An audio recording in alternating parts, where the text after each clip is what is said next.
Ginetta Candelario is a professor of sociology at Smith College. She's also the director of the program in Latin American and Latino Studies. Actually, I'm not. I was. Oh, you're not anymore. Now Oh, it's Nishid, but okay. thank you. Cross that out. Okay. And faculty affiliate of the Study of Women and Gender program.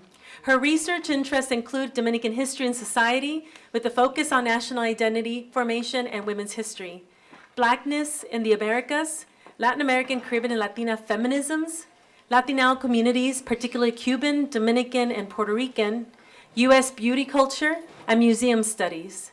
She has been teaching community-based learning and research courses on the sociology of Hispanic Caribbean communities in the U.S. in collaboration with a dozen Holyoke community-based organizations and nonprofits for more than a decade, for which she has received various awards. She is also, and I know this is not part of her bio, but she's also a contributor to our book, Civic Engagement in Diverse Latinx Communities, Learning from Social Justice Partnerships in Action, and she wrote a fabulous chapter, highly recommend the book, and there's information in the back, but she was a really important contributor to the volume and a wonderful friend and collaborator from over the years. She's one of the reasons why I ended up staying here as long as I have, coming from Southern California, because she's not only a great friend, but a comadre and a conspirator and just overall amazing person. So I'm going to hand it over to Ginetta. Let's give her a round of applause.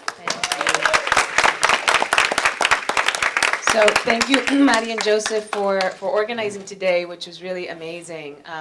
They asked that I come and be here the whole day because I'm giving sort of closing remarks, and I'm really glad that they did because and people have come and gone, as you see, and only a few of us have actually stuck through the whole day, but it was totally worth it, as you know, right, if you've seen the whole day. So congratulations, you guys. You really pulled together an amazing program, as well as an amazing volume.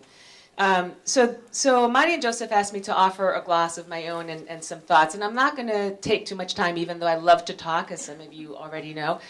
But four things stood out to me that I wanted to touch on and offer by way of a kind of wrap-up or food for thought as you go on from here.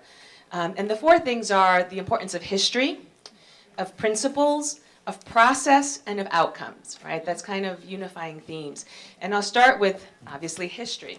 As I was listening to the first presenter talk about how ethnic studies came to be in Holyoke Public Schools and how that particular partnership developed, it occurred to me that while Dana did a great job, so this is not slamming Dana, right? She did a great job historicizing her own entry into this work, that there were 15 years before that, and probably another 15 years before that, that needed to be shared with this group. So I arrived on the scene in Holyoke and at Smith and in the 5 colleges, actually the first time in 1984 as a student from Hudson County, New Jersey. But in this capacity in 1998 as a faculty member in sociology and Latin American Latino studies.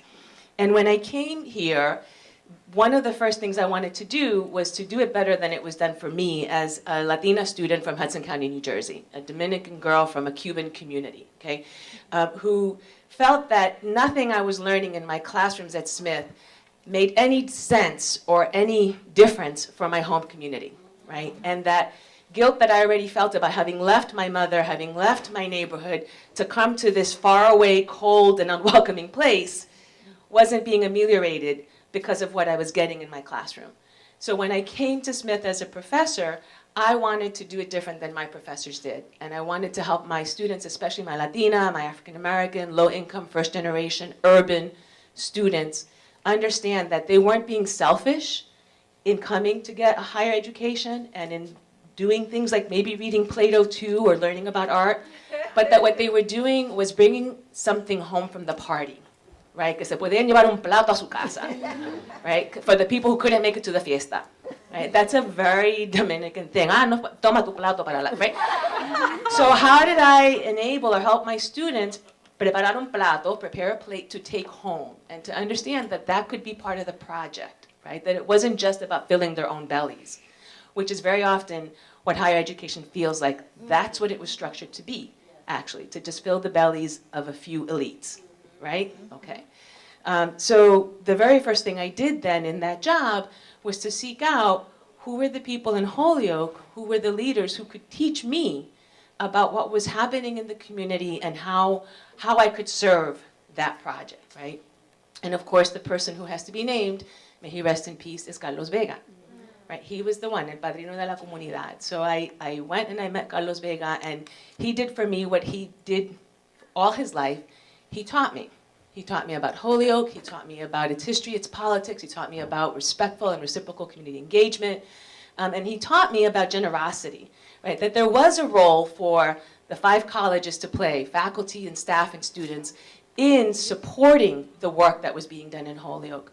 But that very often it was done shabbily or hastily or poorly, and in the end, often in damaging ways, and that there could be a better model. He also taught me about his collaborators, his co-conspirators, people like Betty Medina Lichtenstein, Miguel Alcel, Orlando Izaza, Gladys Martinez Lebrón, Diosdado López, Maria Cartagena's mom, and dozens of others, right? Folks who were of the community and working for the community. And the fact that they were more than happy to collaborate with us, so long as it was done on a basis of mutual respect, right? And that's the part that was sometimes hard for people coming from the 5 colleges and beyond to understand. So I wanted to name their names because before this, there were these folks who were organic intellectuals, who were thinkers and who were leaders, and who were collaborating from Holyoke and from Springfield outward, okay? And happy to open the door and share a plato with folks who came to the fiesta there. I want to also name the work that was done by people in the Planners Network, folks that were Preston Smith, Diosdado Lopez also, Alan Bloomgarden, Irma Medina, Agustin Lao Montes, Manuel Frau Ramos, Imre Kepes, and many, many others.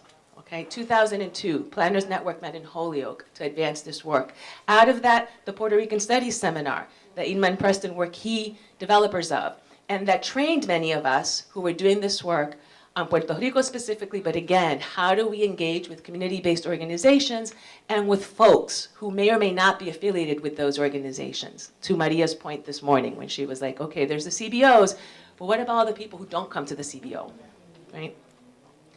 I want to also name people like Maddie and Bob Marquez, Roberto Marquez, who were among the first Latino studies scholars and faculty in the 5 colleges at Mount Holyoke, and who were among the first Latino folks who were doing college community connection work in the 70s and in the 80s, establishing schools in Holyoke that would serve Latino students and projects, and like the art school, which many of us didn't even know about. That happened.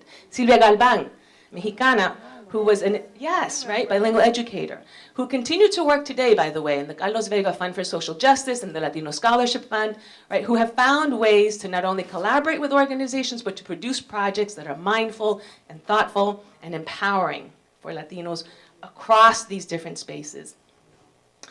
We talked about Student Bridges, and I noted that even though it was mentioned that Student Bridges was founded in 2005, it wasn't mentioned that it was founded at the behest of 2 Puerto Rican girls from Holyoke who were at UMass Amherst and were feeling disconnected, right? Just 10 miles up the road, and it's another world, right?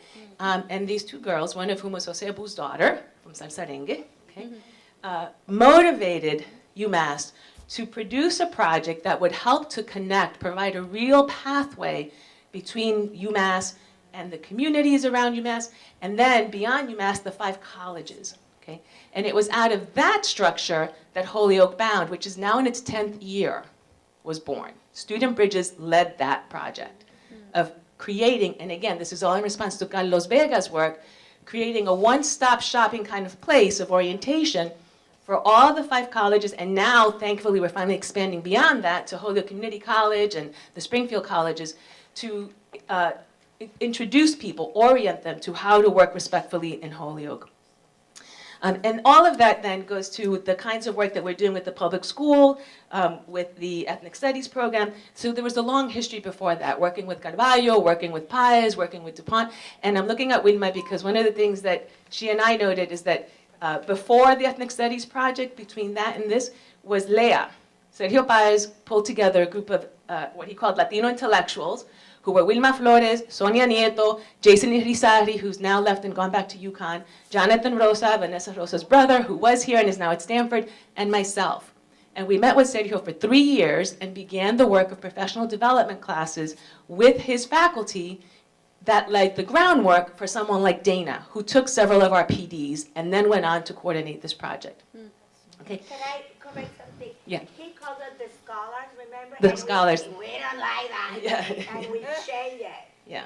to Latino Education. Educator Council. Yeah. LEA. LEA. Latinos Educators Advocating. Algo así.